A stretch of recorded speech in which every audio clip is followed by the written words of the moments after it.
I think that it's time to point out that the right-wing cancel culture that's popped up and just grown hour by hour after the tragic killing of Charlie Kirk needs to stop now.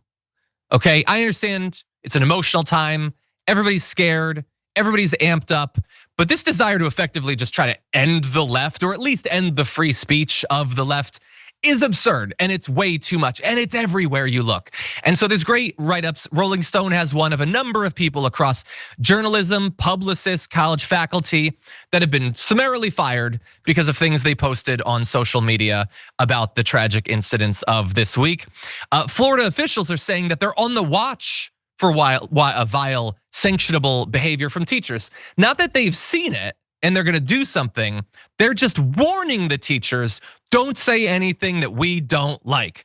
And some teachers in other states have already been fired. So not Florida, the blue state of Massachusetts, two Massachusetts teachers are already on leave for the things that they said. One said, just a reminder, we're not offering sympathy. Both of them, by the way, were targeted by Chaya Raichik and libs of TikTok, and they very well have lost their careers because of the things that they posted. And the Trump administration is now saying they're gonna be watching all legal immigrants to make sure that they haven't said anything. They can be deported if they make light of these events. And let me be very clear.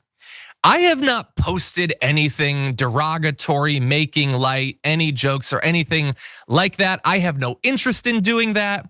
I think coming out of how terrible these things are, I don't understand the urge to do that, including, by the way, the things that some of these people said.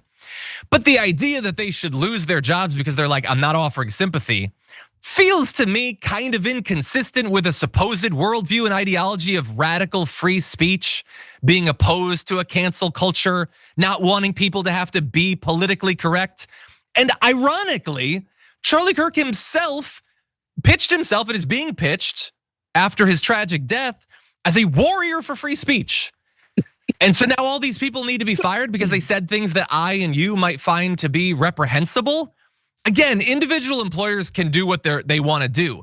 For me, it's the societal push for this. You're seeing it everywhere, from powerful activists, politicians, media outlets, all pushing for this. I told you yesterday about I don't know who did it. Somebody set up a website where they're just finding random people that have said things they don't like about Charlie Kirk, even if they're just quoting him. And they'll put it up there with the person's photo, their location, their social media handles, and their location, so that they can get fired, or maybe somebody can track them down and kill them. These are just regular people. These are not political figures. These are not pundits. This is a person on Instagram or whatever.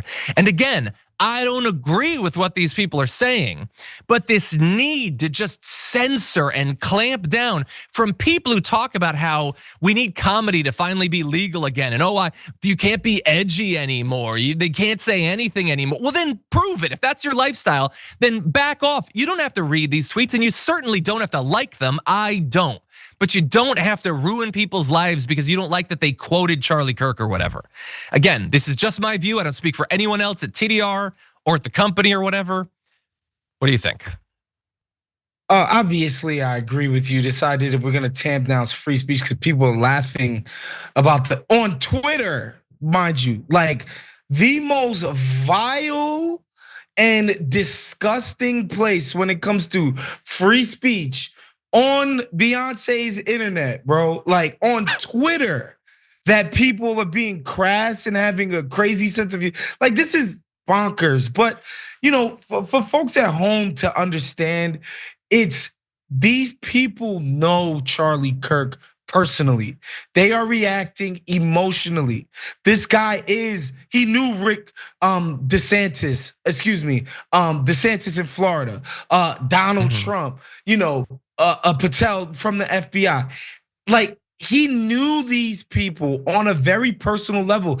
He was a very popular person. And from what I've been able to glean, reading and watching different stuff, very political guy, like made sure to keep close ties and good connections with everybody across the right-wing spectrum. So what you're seeing is a response from people who have a deep personal connection with the guy. So somebody they know and they have a closeness to got killed live on the internet, live streamed, and they're feeling deeply emotional about it. And they're behaving and talking in a way that is extremely rash. Yeah. Obviously, everybody knows when your emotions are at their rawest, you shouldn't be making these kind of decisions or ideations or whatever.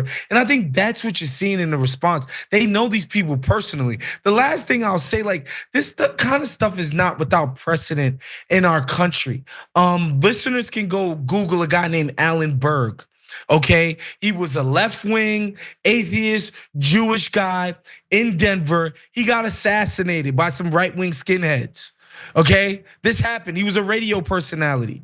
Like this stuff happens in our country. It's just the people who are currently most influential and in power in our country, meaning the right wing of the government. These guys had close personal ties to Charlie Kirk. Like they're calling this guy a legend, a martyr. Oh, he's my boy. I'm gonna see him about. They knew this guy personally. They're behaving as if a family member died. Yeah, and that's why you're seeing this deranged reaction. I didn't know that other example, so I'm glad that you added that. And I agree. And by the way, I understand if you knew a person, you're gonna be emotionally affected by that. That doesn't mean that you should just set fire to your supposed values about free speech and censorship and cancel culture and all that. And much more importantly, and that's why I try to differentiate between like, if you work at a bakery and you say something grotesque and they wanna fire you, that's a thing that can happen in America, okay? What this is the government cracking down on speech. Okay, the government going after teachers. That's an actual violation of your First Amendment. You know, somebody getting mad at you for like saying the R word on Twitter. I know that we say that that's censorship or whatever. That's not actually what a violation of the First Amendment is. It's when the government does it, and that's my fear.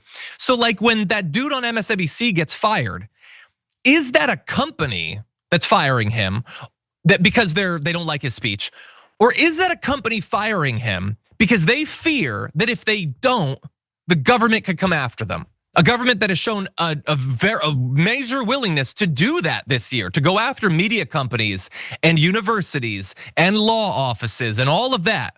This is not individual people and corporations cracking down on speech. The government is doing it, and that is what I think is so scary. That people have to be worried about their livelihoods being ended, their careers being ended, because they make a disgusting joke online. That's not the country we're supposed to live in. If you enjoyed that, then make sure that you never miss another video by subscribing. And if you want a little more, consider hitting the join button and becoming a member. So you're probably wondering, why would I do that? Well, when you do that, you get access to bonus content that I make every single week, and it's a lot of fun. You get custom emojis and more. If you join at tier 3, by the way, you even get access to a monthly member hangout with myself. And you'll get all that going forward, but you'll also unlock years of the back catalog. That is literally 100 or more bonus clips and top 10 lists and debates and more. So what are you waiting for?